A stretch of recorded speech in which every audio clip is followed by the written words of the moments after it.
हरियाणा के अंदर मूवमेंट भी जो है वहाँ बहुत मजबूती के साथ आंदोलन चल रहा है। सरकार वहाँ पूरी तरह से बौखलाई हुई है, बैकफुट पर है। तो ये सरकार की बौखलाहट है जो किसानों के ऊपर लाठीचार्ज करके वो दिखाती है, प्रदर्शित करती है। ये सरकार की बौखलाहट है। सर, किसानों ने सरकार को चुना था, खट्टर सरकार को वोट दिया था उसको। संवैधानिक पद पर हैं खट्टर साहब, आप उनको सड़क पर नहीं उतरने देते हैं, उनको हेलीकॉप्टर नहीं उतरने देते हैं, उनको मंच पर नहीं चढ़ने देते हैं। तो ये तो थोड़ी सी किसानों की भी जबरदस्ती है ना। नहीं, अजय जबरदस्ती का है कि भाई वोट देखकर हमने तो बनाया खट्टर को। खट्टर को वोट देखकर हमने बनाया। हम नहीं चाहते हमारे गांव के अंदर वो अब लेने के आ रहा वो हमारे गांव के अंदर। लेकिन वो तो संवैधानिक पद पे कहीं भी काहे के लिए आ रहा वो? भाई हमारे वोट से बना और हमारी सुनता नहीं, हम पे लाठीचार्ज करवा वो काहे के लिए आ रहा? संविधान में सभी को अधिकार है कहीं भी आने का, जाने का, मंच बनाने का। हम नहीं सुनना चाहते उसकी बात भाई। तो मंच बना के कहीं भी वो काहे के लिए मंच बना रहा, काहे के लिए वो सुनवा रहे, हम तो नहीं चाहते उसकी सुनना। सर, आप विरोध करिए ना, तो विरोध के तरीके से करिए। वो तो संविधान भी अधिकार देता है आपको कि आप विरोध करिए। विरोध के तरीके से तो कर रहे हैं हम। गांव में ये तो कह रहे हैं, गांव में आ रहे हो तो गांव के बाहर बैठ गए भाई, इस गांव में नहीं जाना तुझे। हाँ, गांव हमारा, हम बैठे गांव के बाहर, क्या लेने जा रहे हैं? भाई इससे बड़ा दुर्भाग्य है इस देश के लिए हो सके कि मुख्यमंत्री कोई किसी गांव में ना जा सकता हो, सड़कों पर ना उतर सकता हो स्वतंत्र रूप से। इन्हें तो नैतिकता के आधार पर इस्तीफा दे देना चाहिए था अब तक, पर इन्हें शर्म लिहाज तो कतई बची नहीं। अगर ये संवैधानिक पद पर थे और इन्हें नैतिकता है, भाई देश के अंदर जो मुख्यमंत्री है उत्तर प्रदेश, हरियाणा प्रदेश के अंदर, उसमें नैतिकता है तो उसे त्यागपत्र दे देना चाहिए ना। पर सर, ऐसे झड़पों से तो किसानों का नुकसान होता है ना सर। अच्छा, रास्ता बता दो आप क्या करें, आप ही बता दो रास्ता भाई क्या करें। बस हम कौन सा किसान कौन सा बंदूक लेकर चल रहा है बताओ? यहाँ बैठे 6 महीने से, कौन से किसी आदमी के हाथ में हथियार है तो खाली हाथ बैठे नहीं हत्ते। बात ठीक है आपकी, लेकिन कहीं ना कहीं नुकसान तो भाई कोई 400 से ज्यादा किसान शहीद हो गए आंदोलन में सर। देश को आज़ाद कराने में कितने हजार शहीद हुए सर? ये आप लोग इस आज़ादी से क्यों जोड़ देते हैं तो ये आज़ादी की लड़ाई तो ये देश की दूसरी लड़ाई है आज़ादी की। ये आर्थिक अर्थव्यवस्था पर जो कब्जा करने का कारपोरेट जगत का और पूंजीपतियों का जो पॉलिसी है। सरदार भगत सिंह ने ये कहा था कि जब देश के अंदर किसान और मजदूर का इतना शोषण होगा कि पूंजीपतियों में और गरीब किसान और मजदूर के अंदर आर्थिक अंतर हो जाएगा बहुत ज़्यादा, तो तब देश के अंदर क्रांति होगी। तब क्रांति हुई देश की आज़ादी के लिए। जो लड़ाई थी देश की आज़ादी की, जो लड़ाई थी ईस्ट इंडिया कंपनी से थी। ईस्ट इंडिया कंपनी व्यापार करने के लिए देश के अंदर आई और वो व्यापार करते करते पूरी तरह से हमारे देश के व्यापार पर पूरी तरह से उस पर कब्जा उन्होंने कर लिया। इसीलिए गांधी जी ने स्वदेश का नारा दिया कि स्वदेशी अपनाओ। आज मोदी जी ने पूरा देश गिरवी रख दिया, पूरा देश बेच दिया, विदेशों के हाथ में सारी विदेशी कंपनी और विदेशी कारपोरेट जगत यहाँ गया। उद्योगपतियों का विरोध कर रहे हैं सर? नहीं, देश की सरकार लाई ना पॉलिसी, तो अब सरकार का मान लो या कंपनियों का मान लो। भाई या तो कंपनी और सरकार एक ही तो हैं। ये पता नहीं लग रहा इस देश के आम आदमी को कि सरकार कंपनी चला रही है, कंपनी सरकार है या सरकार कंपनी है। सर, आपकी लड़ाई तो सरकार से, आप उद्योगपति बिजनेसमैनों पे पहुंच जाते हो सीधे टारगेट। जितना योगदान आपका इस देश में, इतना योगदान उनका भी तो है ना सर। किनका? इसी देश के हैं। नहीं तो हम कब मना कर रहे हैं? तो आप उन लोगों को क्यों निशाना बनाते हैं? आपकी नहीं, लड़ाई तो सरकार उनका योगदान है तो हम कब मना कर रहे हैं कि उनका योगदान नहीं, लेकिन वे योगदान देंगे अपना तो इस देश की प्रकृति नष्ट करके देंगे। सारे वनों को उजाड़ के वे योगदान देंगे। जब हवा नहीं रहने की, आज ऑक्सीजन के सिलेंडर के लिए मारे तो फिर रहे हैं। जब उन्होंने योगदान दिया तो कहाँ देश के अंदर जब बीमारी का दौर चल रहा है, महामारी, तो कहीं ऑक्सीजन नहीं मिल रही और कहीं हॉस्पिटल बेड नहीं मिल रहा।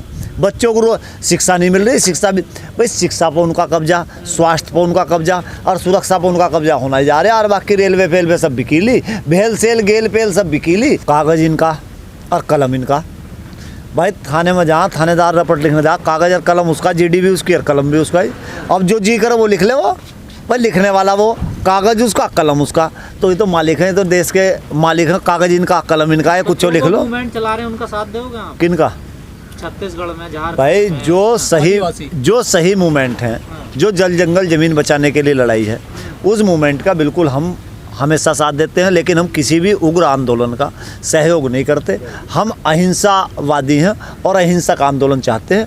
अहिंसा के रास्ते पर चलते हुए अपनी बात मजबूती के साथ में उठाई जानी चाहिए। शहादतों की बात, हम किसी कुर्बानी से हटते नहीं। ये जितनी इनकी तोपों में गोले हों उतने गोले चलाओ, हमारा सीने कम नहीं पड़ने के। सर आप पहले जब आए थे आपने कहा 6 महीने का हम राशन लाए अपनी ट्रॉलियों में, 6 महीने का टारगेट था। वो 6 महीने पूरे हो जाएंगे 2-4 दिन बाद। हाँ, अब क्या करने वाले हो आप? अब फिर गेहूँ आ गया। अब गेहूँ काट कूट के तो आए, गेहूँ फिर आ लिया। अब जा, अब फिर तैयार हो गया अगले 6 महीने का हमारा। तो अगला 6 महीने का फिर तैयार, घर में राशन आ लिया।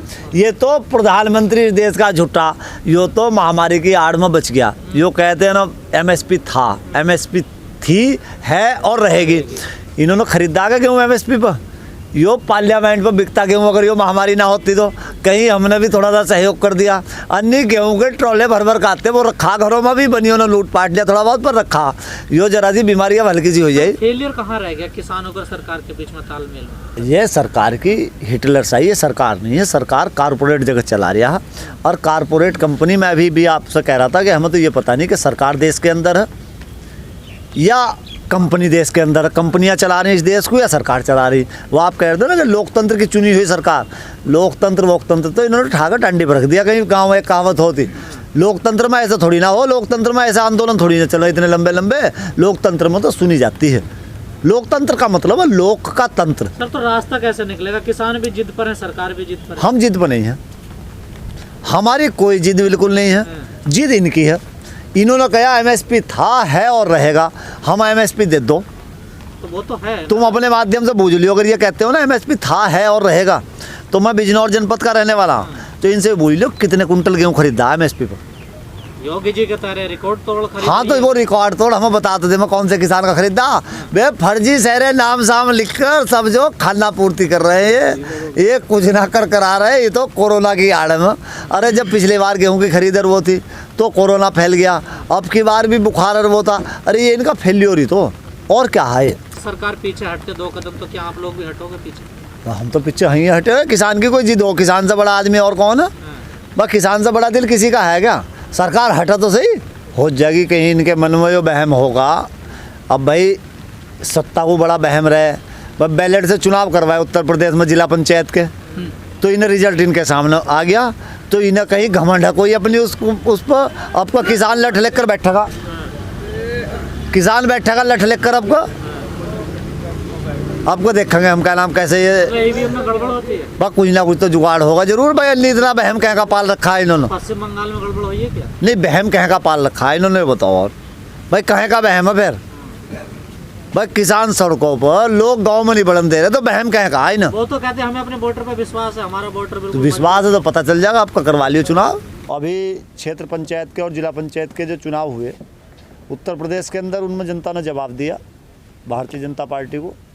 और जनता जिस तरह से जागरूक हुई, जिस तरह से अपने अधिकारों के लिए संघर्ष करने के लिए खड़ी हुई है, तो ये स्पष्ट दिखाई दे रहा है। सरकार को दिख रहा हो ना दिख रहा हो, नहीं तो देश को पूरे दिखाई दे रहा है। दिगंबर जी संघर्ष तो कर रहे हैं किसान भी, 6 महीने से सड़कों पे पड़े हुए हैं लगातार जी। लेकिन जब हिसार जैसी घटना सामने आती तो बड़ा दुख होता है। 200 से ज्यादा किसानों को सर फूट गए, किसी के पैर टूट गए। हालात तो वही हैं सर सब। देखो किसान तो भाई संघर्ष कर रहा। हिसार जैसी जो घटना हिसार के अंदर घटी, इससे दुखद और निंदनीय किसान के लिए क्या हो सकता है? किसान के लिए इससे ज़्यादा निंदनीय कुछ और हो नहीं सकता। भाई 79 किसानों पर लाठीचार्ज किया गया और वहाँ लाठी के दम पर किसान की आवाज़ को दबाने का प्रयास किया गया। तो किसान कोई, हम लाठी और तोप लेकर तो लड़ने नहीं आए। हम राजा, देश के राजा जो हैं प्रधानमंत्री जी, उनसे अपनी डिमांड लेकर यहाँ आए हैं। और चाहे कितनी भी कुर्बानी देनी पड़े, इस देश को आज़ाद कराने में सैकड़ों साल लगे और 100 साल तक संघर्ष चलता रहा। ना जाने कितनी माओं ने अपने बेटे शहीद किए, और इस किसान आंदोलन में भी शहादतें दे रहे हैं किसान। डर तो उसी बात का ना, कुर्बानी तो दे दें लेकिन अगर नतीजा नहीं निकला तो फिर क्या फायदा? निकलेगा एक दिन। हमारे हौसले कमज़ोर नहीं हैं, हौसले कमज़ोर नहीं हैं। कुर्बानियाँ हम देते रहेंगे, जितनी कुर्बानियाँ सरकार को चाहिए उतनी कुर्बानी देंगे, और हम लगातार देते रहेंगे कुर्बानी। इन कुर्बानियों से हमारा हौसला कमज़ोर पड़ने के बजाय मजबूत होगा, और लगातार हम मजबूती के साथ संघर्ष करते हैं।